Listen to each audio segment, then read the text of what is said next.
স্থির তড়িৎ অধ্যায়ে একটি সুন্দর এবং একটি গুরুত্বপূর্ণ সূত্র রয়েছে, সেটি হচ্ছে গাউসের সূত্র। এই ভিডিওতে আমি গাউসের সূত্র কিভাবে আসে, এর আসল মানে কি সেটি বোঝানোর চেষ্টা করব। গাউসের সূত্রটি প্রথমে বুঝতে হলে তার আগে আমাদের জানতে হবে তড়িৎ ক্ষেত্র কী জিনিস। আমি সংক্ষেপে তড়িৎ ক্ষেত্র কাকে বলে সেটির একটি ছবির মাধ্যমে আমি বোঝাবার চেষ্টা করব তোমাকে। তো প্রথমে এখানে ধরো একটি ধনাত্মক কিউ পরিমাণ আধান এই শূন্য স্থানে রেখেছি। তো এই আধানটি তার আশপাশ জুড়ে সমগ্র মানে মহাকাশ জুড়ে সে তার তড়িৎ ক্ষেত্র তৈরি করবে, এবং এই তড়িৎ ক্ষেত্র কোন বিন্দুতে কত পরিমাণ রয়েছে সেটি তুমি যদি জানতে চাও সেটি জানতে পারো একটি গাণিতিক ফর্মুলার সাহায্য নিয়ে। সেটি আমি যদি লিখি, দেখো ই মানে তড়িৎ ক্ষেত্র ভেক্টর 1/4πε0 Q/r² r ক্যাপ। তো এখানে আর মানে কি বোঝাচ্ছে, ধরো আমি জানতে চাইছি এই বিন্দুতে তড়িৎ ক্ষেত্র কত। এই কিউ আধানটি এখানে রয়েছে, তো এখানে আমি যদি মূল বিন্দু ধরি অর্থাৎ 0, এইদিকে এক্স অ্যাক্সিস, এইদিকে ওয়াই অ্যাক্সিস এবং এইদিকে জেড অ্যাক্সিস, কার্তেজীয় নির্দেশতন্ত্র। তো এখানে আর মানে হচ্ছে যে এই মূল বিন্দু থেকে এই পর্যন্ত দূরত্ব, এই দূরত্বটি ধরো আমি r1 বলছি, এবং ভেক্টরটি যেদিকে রয়েছে সেই দিকটা হচ্ছে আর ক্যাপ ধরছি। তো এই অনুযায়ী আমরা যদি জানতে চাই যে এই বিন্দুতে তড়িৎ ক্ষেত্রের মান কত হবে এবং দিক কোন দিকে হবে, যেহেতু তড়িৎ ক্ষেত্রে একটি ভেক্টর আসে, তাহলে E1 আমরা লিখতে পারি, অর্থাৎ এই বিন্দুতে তড়িৎ ক্ষেত্র হচ্ছে E1 ভেক্টর, সেটি হবে 1/4πε0 Q/r1², কারণ দূরত্ব এইখান থেকে এই পর্যন্ত হচ্ছে r1, সেই কারণে r1² এবং r ক্যাপ। তো r ক্যাপ হচ্ছে মানে মূল বিন্দু থেকে যে কোনো দিকে তুমি r ক্যাপকে ভাবতে পারো। সেটি এই দিকে হতে পারে, এই দিকে হতে পারে, এই দিকে হতে পারে, এই দিকে হতে পারে। তো সব দিকেই তুমি r ক্যাপকে ভাবতে পারো। এখন আমি যদি জানতে চাই যে এই বিন্দুতে তড়িৎ ক্ষেত্রের মান কত, তার আগে একটি কথা বলে রাখি, সেটি হচ্ছে যে এই যে ভেক্টরটি তুমি দেখতে পাচ্ছ, এইমাত্র আমরা E1 নির্ণয় করলাম, অর্থাৎ এই বিন্দুতে তড়িৎ ক্ষেত্র সেটি ভেক্টর রাশি, তার মান এবং দিক দুটিই রয়েছে, অর্থাৎ E1 এর মান এবং দিক দুটিই রয়েছে। তো এখানে যেহেতু তড়িৎ ক্ষেত্রের মান বেশি, অর্থাৎ কিউ থেকে কম দূরত্বে আমরা দেখছি ব্যাপারটি, তো সেই কারণে E1 এর মান অত্যন্ত বড় হবে। তো এই কারণে এই ভেক্টরটির দৈর্ঘ্য দেখো অনেক বড়, এবং দিক তো তুমি বুঝতেই পারছো আর ক্যাপের দিকে। অন্যদিকে আমরা যদি এই বিন্দুতে তড়িৎ ক্ষেত্র দেখতে চাই এই কিউ আধানের জন্য, যেটি এখন ধরো r2 দূরত্বে রয়েছে, যেটি কেন অনেক দূর, কিউ থেকে এই বিন্দু পর্যন্ত দূরত্ব অনেক দূরে রয়েছে। তো সেই ক্ষেত্রে আমরা যদি E2কে দেখি, অর্থাৎ এই বিন্দুতে যে তড়িৎ ক্ষেত্রটি তৈরি হয়েছে সেটি এখনও একটি ভেক্টর রাশি রয়েছে, সেই E2কে যদি দেখা হয় তাহলে আমরা লিখতে পারি 1/4πε0 Q/r2², কারণ এখান থেকে এই পর্যন্ত দূরত্ব হচ্ছে r2 ইন্টু r ক্যাপ। তো বুঝতেই পারছো যেহেতু r2 অনেক বেশি, তো সেই কারণে এখানে তড়িৎ ক্ষেত্রের যে তীব্রতা সেটি অনেক কমে যাবে, এবং সেই কারণে এই ভেক্টরটির যে দৈর্ঘ্য সেই দৈর্ঘ্যটি দেখো অত্যন্ত ক্ষুদ্র, এবং ভেক্টরটির যে দিক সেটি কিন্তু এখনও আর ক্যাপ। তো আর ক্যাপ মানে হচ্ছে যে মূলবিন্দু থেকে বাইরের দিকে যে কোনো দিকে হতে পারে আর ক্যাপ। তো এইভাবে আমরা যে কোনো স্থানে একমাত্র কিউ যেখানে রয়েছে সেই জায়গাটি বাদ দিয়ে যে কোনো স্থানে আমরা এই ফর্মুলাটি প্রয়োগ করে আমরা তড়িৎ ক্ষেত্র দেখতে পারি, এবং ভেক্টরের সাহায্য নিয়ে একটি সুন্দর ছবি তৈরি করতে পারি এই ধরনের। এবং সেটি তুমি দেখতে পাচ্ছ, যত কেন্দ্রের দিকে যাচ্ছি তত ভেক্টরগুলির দৈর্ঘ্য দেখো বৃদ্ধি পাচ্ছে, এবং যত দূরে যাচ্ছি তড়িৎ ক্ষেত্রের মান হ্রাস পাচ্ছে, এবং সেই কারণে ভেক্টরগুলির দৈর্ঘ্য দেখো ছোট হয়ে গেছে। তো এইভাবে আমরা কোনো আধানের আশপাশ জুড়ে যে তড়িৎ ক্ষেত্র তৈরি হয়, ভেক্টরের সাহায্য নিয়ে আমরা একটি এই ধরনের ছবি তৈরি করতে পারি। তো এই আলোচনাটি অত্যন্ত গুরুত্বপূর্ণ। পরবর্তী ধাপে যখন আমরা গাউসের সূত্র নিয়ে আলোচনা করব, সেখানে তড়িৎ ক্ষেত্র ছাড়া তো সেই সূত্রটি আলোচনা করা প্রায় অসম্ভব। এগুলি আমরা এক এক করে দেখব। এখন এই তড়িৎ ক্ষেত্রে একটি চাদর নেব, যে কোনো আকৃতির চাদর আমি নিতে পারি।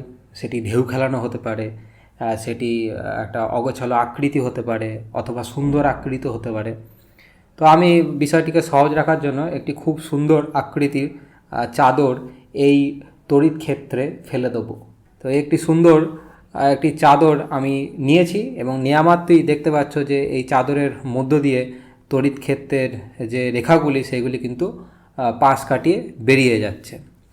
তো এই চাদরটির ওপর একটি অত্যন্ত গুরুত্বপূর্ণ গাণিতিক রাশি আমরা এবার গণনা করার জন্য তৈরি হব। তো রাশিটি হচ্ছে ফাই। প্রথমে আমি লিখে নিচ্ছি, তারপর আমি ব্যাখ্যা করব কি বলতে চাইছি। EI dot delta SI। তো এটিকে আমি ভেঙে লিখছি, খুলে লিখছি। তো I যখন 1, তো E1 ডট ডেল্টা S1, এর জায়গায় আমি 1 বসিয়ে দিয়েছি। তারপরে আমার হবে E2 ডট ডেল্টা S2, তারপর E3 ডট ডেল্টা S3, চলতেই থাকছে। তো এখন এই রাশিটির মানে কি? এটি মানেই হচ্ছে ফাই। তো এই ফাইয়ের আসল মানে কি? প্রথমে এই চাদরটিকে আমি অনেক ক্ষুদ্র ক্ষুদ্র অংশে বিভক্ত করে দেব। তো দেখো, আমি চাদরটিকে অনেকগুলি ছোট ছোট টুকরো অংশে বিভক্ত করে দিয়েছি, এবং এই বিভক্ত করা টুকরোগুলির পরিমাণ মানে সংখ্যাটি সেটি নির্ভর করছে তুমি কতটা অলস, বা তোমার যেটি পেন্সিলের যে ডগা সেটি কতটা সরু, তার উপর নির্ভর করছে এর সংখ্যা। তো কাজ চালানোর মতো দেখো আমি কতগুলি অংশে বিভক্ত করেছি।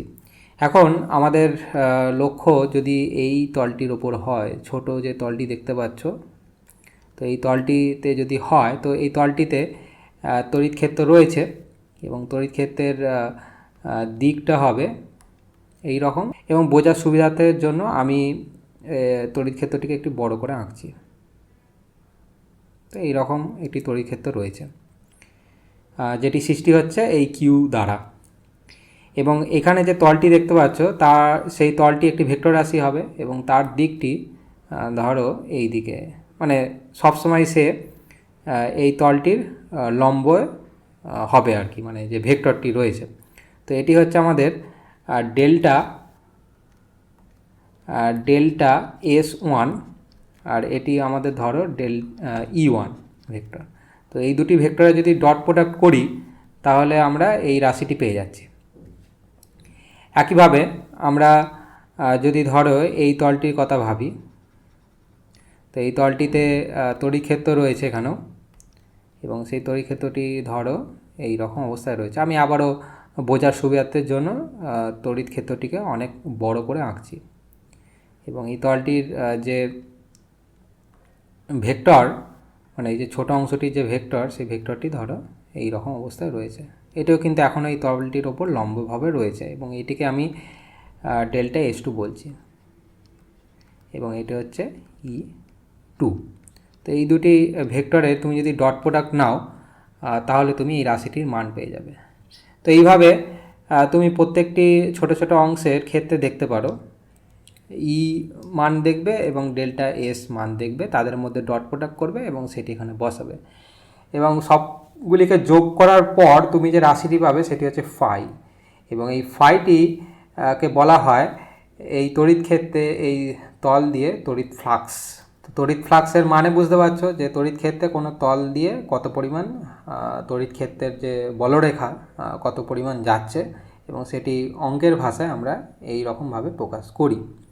তো এখানে দেখতে পাচ্ছ যে ফাইয়ের মান আরও নিখুঁত হবে তুমি যদি এখানে ছোট ছোট তলের সংখ্যা আরও বৃদ্ধি করো, এবং একই সাথে তোমাকে প্রচুর প্রচুর পরিমাণে কাজ করতে হবে, কারণ এখানে তলের সংখ্যা যত বাড়াবে, এখানে তোমাকে আরও বেশি বেশি পরিমাণে এই রাশিগুলিকে নির্ণয় করতে হবে।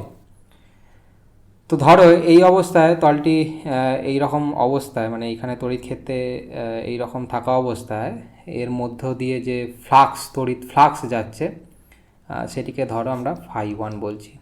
এটি নির্দিষ্ট তুমি মান পাবে এই সব রাশিগুলিকে যোগ করার পর এই অবস্থায় তুমি φ1 পাচ্ছ, ধরে নাও φ1। এখন ওই একই তলকে আমি যদি ঘুরিয়ে এইভাবে এখানে বসাই, এখানেও সেই একই কাজ যদি করি, এক্ষেত্রে আমরা যে ফাই পাবো সেই ফাইটি হতে পারে φ1 থেকে আলাদা, তো সেটিকে আমরা বলছি φ2। আবার এই তলটিকেই যদি আমরা এখানে নিয়ে এসে বসাই, এই অবস্থাতেও আমরা যদি এই ব্যাপারটি আমরা দেখি, তো সেক্ষেত্রেও আমরা দেখব যে ফাই আমরা পাবো সেই ফাই হতে পারে φ1 φ2 থেকে আলাদা, φ3। নির্দিষ্ট চাদরকে আমি যদি তড়িৎ ক্ষেত্রের বিভিন্ন জায়গায় বিভিন্নভাবে ঘুরিয়ে যদি বসাই, প্রতি ক্ষেত্রে আমাদের সম্ভাবনা উঠে আসে যে ফাইগুলি আলাদা হবে। তো আমার এখানে প্রশ্ন হচ্ছে যে এই তড়িৎ ক্ষেত্রে এমন কোন ধরনের চাদর বা কোন ধরনের তল আমাদের রয়েছে যার ক্ষেত্রে আমরা যেভাবেই একে বসাই না কেন, মানে সেই তলটিকে যেভাবেই আমরা বসাই না কেন, সেই তলের ক্ষেত্রে প্রত্যেকটি অবস্থানে, মানে তাকে ঘুরিয়ে বসাচ্ছ, তাকে এইভাবে ঘুরিয়ে ওইদিকে সরিয়ে এইদিকে ঘুরিয়ে বসানোর পরেও প্রতি ক্ষেত্রে আমাদের ফাই সমান হবে। এটা কি হতে পারে? আর এর প্রশ্নেরই উত্তর দিতে আসে গাউসের বিখ্যাত সূত্র। এখনও পর্যন্ত আমাদের আলোচনা ছিল ওই জাতীয় তল নিয়ে, যেই তলগুলি এই কিউকে সম্পূর্ণরূপে ঢাকতে পারছিল না। তো সেই সমস্ত তলের ক্ষেত্রে আমরা দেখেছি যে বিভিন্ন জায়গায় তলটিকে বিভিন্নভাবে বসালে আমাদের ফাই বিভিন্ন হয়ে ওঠে। এখন দেখা যাক আমরা যদি বদ্ধ তল নিই। বদ্ধ তল মানে যে এমন তল নিলাম যেই তলটি কিউকে সম্পূর্ণরূপে ঢেকে দেয়। তো ত্রিমাত্রিক দেশে ব্যাপারটি তুমি ভাবো যে এই তলটি সম্পূর্ণরূপে কিউকে ঢেকে ফেলেছে। তো এই ধরনের তলের ওপর আমরা যদি ফাইকে দেখতে চাই, মানে এই ফাইকে যদি দেখতে চাই, তাহলে দেখতে পাচ্ছ যে আমরা সেই একই সমস্যার সম্মুখীন। তো ফাইকে বার করতে হলে আমাদের প্রথমে কি করতে হবে, এই তলটিকে অসংখ্য ক্ষুদ্র ক্ষুদ্র অংশে ভাগ করতে হবে এবং প্রত্যেকটি ক্ষুদ্র অংশে গিয়ে E1 delta S1 E2 delta S2 নির্ণয় করতে হবে, তাদের মধ্যে ডট প্রোডাক্ট খুঁজে বের করতে হবে, তারপর তাদেরকে যোগ করতে হবে এবং কত বেশি ক্ষুদ্র অংশ তুমি ভাগ করতে পারছো ওই বদ্ধ তলটিকে ত্রিমাত্রিক দেশে, তার উপর নির্ভর করে তোমার ফাই আরও নিখুঁতের দিকে যাবে আর কি। তো সেই একই সমস্যা আমাদের কাছে আবার উঠে এলো যে আমাদের এই ধরনের ক্যালকুলেশন আবার করতে হচ্ছে। এখন বদ্ধতলটিকে আমি যদি ঘুরিয়ে বসাই বা একটু সরিয়ে বসাই, মানে প্রত্যেক ক্ষেত্রে সে যদি কিউকে তার নিজের মধ্যে রাখে, সেখানে φ1 φ2 φ3 প্রত্যেক অবস্থানে আলাদা হবে কি না সেটি আলাদা বিষয়, কিন্তু প্রথমে যে আমরা বাধাটির সম্মুখীন হচ্ছি সেটি হচ্ছে যে এই ধরনের অত্যন্ত কষ্টসাধ্য কাজ আমাদের করতে হবে এবং আমরা এটা চাই না। আচ্ছা, এই এলোমেলো বদ্ধ তলটির জায়গায় আমরা যদি একটি গোলীয় তল রাখি ত্রিমাত্রিক দেশে, তাহলে কেমন হবে? তো এখানে দেখো আমি একটি গোলীয় বদ্ধ তল নিয়েছি এবং ত্রিমাত্রিক দেশে তুমি ব্যাপারটি ভাবো যে এই গোলক জাতীয় তলটি কিউকে কিন্তু সম্পূর্ণরূপে তার নিজের মধ্যে রেখেছে। তো এই তলের ক্ষেত্রে তুমি ধরে নাও যে যে গোলকটি রয়েছে, মানে গোলীয় তলটি রয়েছে, তার যে ব্যাসার্ধ ধরে নাও আর, মানে এখান থেকে এই বিন্দু পর্যন্ত দূরত্ব, এই দিকেও আর কি। তো এই গোলীয় তলটির ওপর আমি যদি এই ফাইকে দেখি তাহলে কি হয় দেখি। এই গোলীয় তলটির যে কোনো মানে তলটির ওপর যে কোনো বিন্দুতেই তুমি দেখো না কেন, এবং ওই দিকেও রয়েছে, তো প্রত্যেক ক্ষেত্রে তোমার ই উঠে আসবে 1/4 four pi epsilon naught 1/r² into r cap. R cap আগেই আমি আলোচনা করেছি আর ক্যাপ মানে কি। তো এখানে বুঝতে পারছো যে তলটির ওপর যে কোনো বিন্দুতে এর যে মান, মানে তার যে পরম মান, সেটি কিন্তু স্থির 1/4 এপসাইলন নট বাই r²। তো সেইটি আমি যদি এখানে বসাই তাহলে দেখো 1/4 এপসাইলন নট, মানে এখানে আমি লিখছি আর কি r² r cap dot delta s i. এখন যেহেতু এই পুরো রাশিটি ধ্রুবক, তাই আমি এই সামেশানের বাইরে নিয়ে আসছি 1/4 epsilon naught 1/r² r cap dot delta s i. তো এখন এই ডেল্টা এস আই এর ওপর সামেশান নিয়েছি, তার মানে কি? তার মানে হচ্ছে যে এই গোলীয় তলটিকে তুমি যদি অসংখ্য ক্ষুদ্র ক্ষুদ্র অংশে ভাঙো এবং প্রত্যেকটির যোগ যদি তুমি দেখো, তাহলে তুমি কি পাবে? এই গোলীয় তলটির যে ক্ষেত্রফল, মানে গোলকটির যে ক্ষেত্রফল, পৃষ্ঠতলের যে ক্ষেত্রফল, সেটি তুমি পাবে। এবং সেটিকে আমরা এখানটা মুছে দিয়ে লিখতে পারি 4 r², এবং তার ভেক্টর হবে আর ক্যাপের দিকে, কারণ গোলীয় যে তলটি রয়েছে সেটিও একটি ভেক্টর রাশি এবং তার দিক হবে আর ক্যাপের দিকে। তো আর ক্যাপ ডট আর ক্যাপ করলে 1 হয়ে যায়, তো এইটিকে আমরা কেটে দিতে পারি এবং এই r² কেটে যাবে, এই 4 সাথে কেটে যাবে, এখানে একটা কিউ ছিল। তো এখান থেকে আমরা লিখতে পারি, দেখো ফাই সমান সমান কিউ বাই এপসাইলন নট। রেজাল্টটা দেখে আশ্চর্য হয়ে যাচ্ছে, তাই না? ফাইয়ের একটা খুব অতি সরল একটি সমাধান বা একটি মান আমরা পেয়েছি, ফাই সমান সমান কিউ বাই এপসাইলন নট।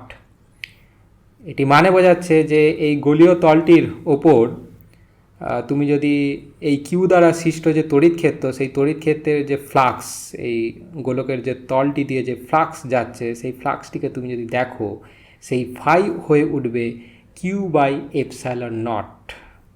অর্থাৎ তলের ওপর বিভিন্ন জায়গায় বসে বসে তোমাকে এই ধরনের কাজকর্ম করতে হচ্ছে না, তুমি শুধুমাত্র জানতে চাইছো যে কিউ এর মান কত, আর তুমি কি সত্যি সত্যি শূন্য স্থানে বসে রয়েছো কি না, মানে এপসাইলন নট বলছি। তো সেই কিউ এবং এই এপসাইলন নটের সাহায্য নিয়ে এই রাশিটি তৈরি করো, এবং কিউ বাই এপসাইলন নট, এবং এইটির যে মান বেরোবে তুমি সেটি চোখ বুজে বলে দেবে যে এখানে যে গোলীয় তলটি রয়েছে সেই তলটি দিয়ে যে ফ্লাক্স, সেই ফ্লাক্সটি মান হবে কিউ বাই এপসাইলন নট। আর এটি হলো গাউসের বিখ্যাত সূত্র তড়িৎ ফ্লাক্স সম্পর্কিত।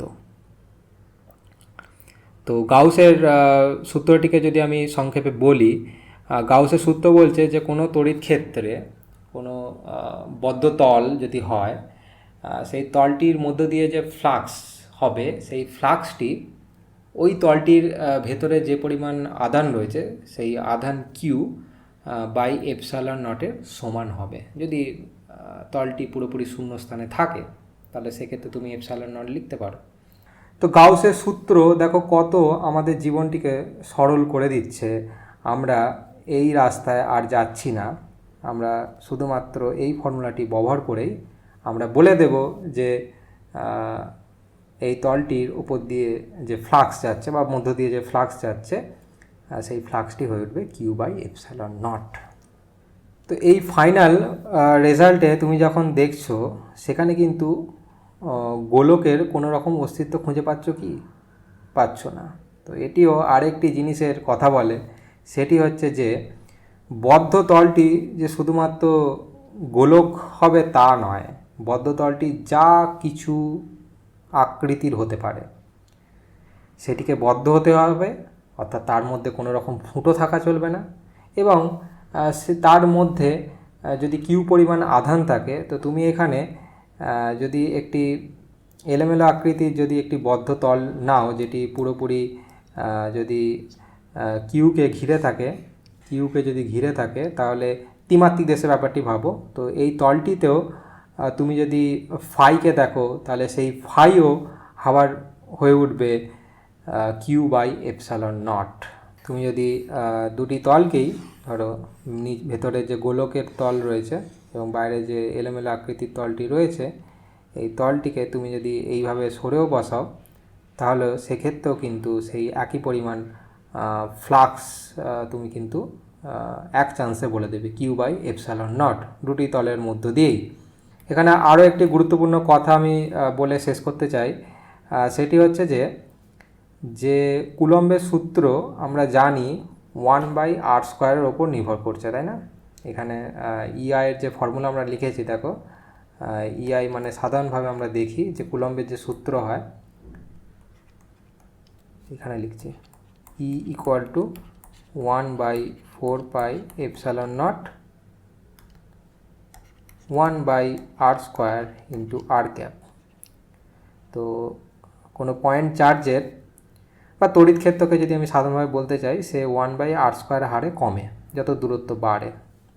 তো সেই কারণেই গোলকের ক্ষেত্রে আমরা দেখেছিলাম যে 1/r² এসছিল আর কি।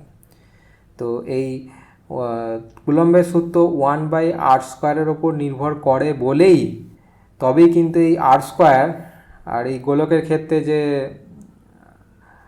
তলটির যে পৃষ্ঠতলের ক্ষেত্রফল সেখানেও একটা r² এসেছিলো, সেই কারণে r²কে কেটে দিয়েছি। তো কুলম্বের সূত্র যদি 1/r² না হয়ে অন্য কিছু হতো, ধরো 1/r বা 1/r⁻1.5 বা অন্য কিছু যদি হয় 1/r² বাদে, সেক্ষেত্রে কিন্তু তুমি এই কাটাকাটি করতে পারতে না।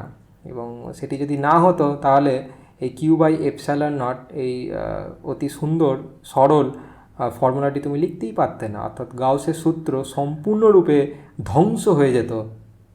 কুলম্বের সূত্র 1/r² নিয়ম মানে সেই কারণেই কিন্তু গাউসের সূত্র তৈরি হয়। কুলম্বের সূত্র যদি 1/r² না হয়ে অন্য কিছু হতো তাহলে গাউসের সূত্র কোনোভাবেই প্রতিষ্ঠা করতে আমরা পারতাম না। এটি কিন্তু খুব অতি গুরুত্বপূর্ণ জিনিস, তুমি মাথায় রেখে দাও।